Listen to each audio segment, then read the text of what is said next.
नमस्कार मंडळी, आपल्या चॅनलवर तुमचं स्वागत आहे। जसं की तुम्ही मागच्या व्हिडिओत पाहिलं, दर्शीलच्या बर्थडेची तयारी सुरू होती आणि आज होता बर्थडेचा दिवस। तर बर्थडे पार्टी बाहेर अरेंज केलेली होती, त्यामुळे दुपारीच आम्ही सगळं आवरून डेकोरेशन करण्यासाठी तिथे गेलो। बाहेरच्या डेकोरेटर्सना विचारलं होतं, पण आम्हाला थीम बर्थडे सेलिब्रेशन करायचा होता आणि त्यांचा आणि आमच्या डेकोरेशनचा काही ताळमेळ बसला नाही आणि बजेटही त्यांचं भरपूर आमच्या बजेटच्या ते बाहेर जात होतं। त्यामुळे घरीच डेकोरेशन करायचं ठरवलं। त्यामुळे ॲमेझॉनवरून काही, लोकल दुकानावरून काही असं सगळं डेकोरेशनचं सामान मागवलं होतं।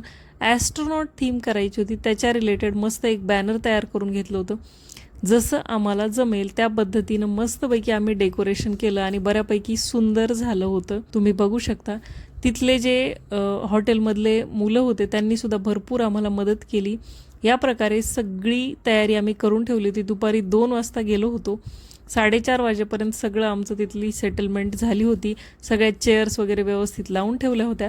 आता वापस घरी येऊन तयार होऊन परत बर्थडेच्या डेकोरेशन जिथं आहे, बर्थडेचा व्हेन्यू जिथं आहे तिथं आम्हाला जायचं होतं। तुम्ही बघू शकता या प्रकारे आमचं डेकोरेशन दिसत होतं। संध्याकाळी घरी आलो, तयार झालो, औक्षण करायचं सामान, रिटर्न गिफ्ट्स, बाकी जे काय आहे ते सगळं घेऊन आम्ही परत बर्थडेच्या व्हेन्यूला पोहोचलो। केक आमचा तिथंच डिलिव्हर झाला होता। केकसुद्धा सेम ॲस्ट्रोनॉट थीमचा कस्टमाइज करून घेतला होता। इतका सुंदर केक आला होता। फॉन्डंट केक मी घेतला नव्हता, कारण फॉन्डंटमध्ये भरपूर कलर येतो, जो मुलांसाठी सुद्धा चांगला नाही आहे। त्यामुळे नॉर्मल केक घेतला होता आणि त्याला या प्रकारे कागदाचे स्टिकर्स लावले होते। सगळेजण आले की बर्थडे बॉयचं इथं सेलिब्रेशन चालू झालं। आधी औक्षण झालं, त्यानंतर केक कटिंग केली, आणखी मुलांनी भरपूर डान्स आणि धमाल मस्ती केली। केक कटिंग करण्याचा व्हिडिओ मला काही काढता आलेला नाही, त्यामुळे तो मी या लॉंग व्हिडिओमध्ये पोस्ट केलेला नाही। शॉर्ट व्हिडिओमध्ये मी तो टाकलेला आहे, तुम्ही बघू शकता। छान असं डान्स करून झाल्यानंतर सगळ्यात महत्त्वाची गोष्ट म्हणजे पार्टीला खाण्याची सुरुवात झाली। सगळ्यात आवडीची गोष्ट इथं होती म्हणजे मुलांचं चॉकलेट फाउंटन इथं होतं, जिथं सगळे मुलं तुटून पडले। त्यानंतर 20 ते 22 प्रकारचे स्टार्टर होते, भरपूर असे। सगळ्यांनी स्टार्टर एन्जॉय केले। पाणीपुरी होती, सोबतच सूप होतं, वेगवेगळ्या प्रकारचे स्टार्टर आणि अनलिमिटेड पिझ्झा असा पार्टीचा मेन्यू होता। सगळ्यांना जबरदस्त आवडला। रिटर्न गिफ्ट दिले आणि भन्नाट बर्थडे पार्टी सेलिब्रेट झाली। त्यानंतर आम्ही घरी आलो। खरी एक्साइटमेंट बर्थडे संपल्यानंतर चालू होते, हे मला घरी आल्यानंतर कळलं, कारण दर्शीलची सगळी एक्साइटमेंट गिफ्ट उघडण्यामध्ये होती। कोणी काय गिफ्ट दिलं आणि माझ्या आवडीचं गिफ्ट आहे का नाही हेच त्याला बघायचं होतं। मोस्टली त्याच्या आवडीचे गिफ्ट होते, कारण सगळ्यांनी त्याला आवडतात म्हणून गाड्याच गिफ्ट केल्या होत्या। बर्थडे जरी बाहेर सेलिब्रेट केलेला असला तरी घरी एवढा पसारा कुठून झाला ना हे मला तरी काही कळलं नाही।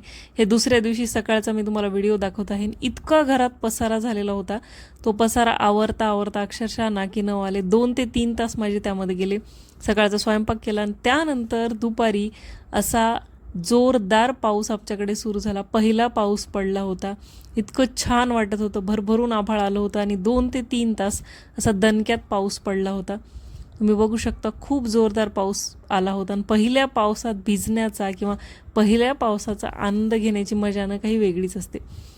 वेळोवेळी दर्शीलला सारखं पाऊस बाहेर पडत होता, त्यामुळे बाहेर जायची इच्छा होत होती, पण मी काही त्याला जाऊ देत नव्हते, कारण परीक्षा जवळ आलेली होती आणि पावसात भिजले की परत सर्दी होण्याची भीती असते। त्यामुळे आम्ही गॅलरीतूनच दोघंजण एन्जॉय करत होतो।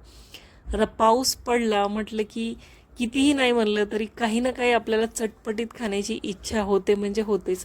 तर सगळेजण आम्ही घरी होतो आणि सुट्टीही होती, त्यामुळे काहीतरी वेगळा बेत करायचा नियोजन आमचं चालू होतं। ब्लिंकिटवरून पाव ऑर्डर केले आणि वडापाव करायचं नियोजन चालू होतं। पण इतका सुंदर पाऊस पडत होता ना की गॅलरीतून हे दृश्य पाहत ना मला काही मध्ये जाण्याची इच्छा होत नव्हती। सगळे झाडं मस्त थंडगार झाले होते आणि धुवूनसुद्धा निघले होते। मस्त असा जोरदार बाहेर पाऊस सुरू होता, तुम्ही बघू शकता। काचातून सुद्धा हे किती सुंदर दिसत होतं। जोपर्यंत ब्लिंकिटवाला येत नाही तोपर्यंत काही मी वडापाव बनवायला घेतला नव्हता, कारण का तो एवढ्या पावसात येतो का नाही याची मला गॅरंटी नव्हती। पण तो आला, त्याच्यानंतर वडापाव बनवायला सुरुवात केली। बटाटे उकडले, साधी सोपी हिरव्या मिरचीची आणि कढीपत्त्याची स्टफिंग बनवली, मिरच्या तळून घेतल्या, साधं मीठ चटणीचं बॅटर बनवलं बेसन पिठाचं आणि मस्त गरमागरम माझे हे वडे बनवून तयार होते। पाव आणला होता, त्यामध्ये मस्त हिरवी चटणी लावली, सोबतच आपली शेंगदाण्याची चटणी होती तीच मी लावली वडापावसाठी आणि त्यामध्ये मस्त वडा ठेवून या प्रकारे भन्नाट चवीचा आमचा वडापाव तयार झाला होता। कांदा भजे करायचा प्लॅन होता, पण संध्याकाळी स्वयंपाक न करता आम्ही वडापाववरच जेवण केलं आणि इतके मस्त वडे बनले होते ना की काय सांगू, शब्दात सांगणं अशक्य आहे. इतकी सिंपल स्टफिंग तयार केली होती तरीसुद्धा खूप अप्रतिम झाले होते. मला तरी वडापाव बनवायला भरपूर सोपा वाटतो. तुम्हाला वडापाव बनवायला अवघड वाटतो का सोपा ना, मला कमेंट्स करून नक्की सांगा. इथं मी पावची अरेंजमेंट करत होते आणि हे सगळं करेपर्यंत पाऊस निघून गेला होता, कारण पाव ऑर्डर करून स्टफिंग तयार करून वडे बनवायला. पण वातावरण मस्त झालेलं होतं. छानपैकी चहा बनवला, सोबतच वडापाव घेतला, मिरची, मस्त एन्जॉय केली. तुम्हाला पाऊस चालू असताना काय खायला आवडतं नाही मला कमेंट्स करून नक्की सांगा. व्हिडिओ आवडला असेल तर एक लाईक करा.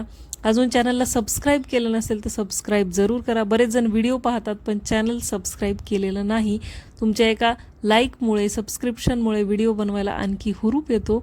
मी भेटते अशाच एका छानशा रेसिपीसोबत, छानशा व्लॉगसोबत पुढच्या व्हिडिओमध्ये. तोपर्यंत बाय.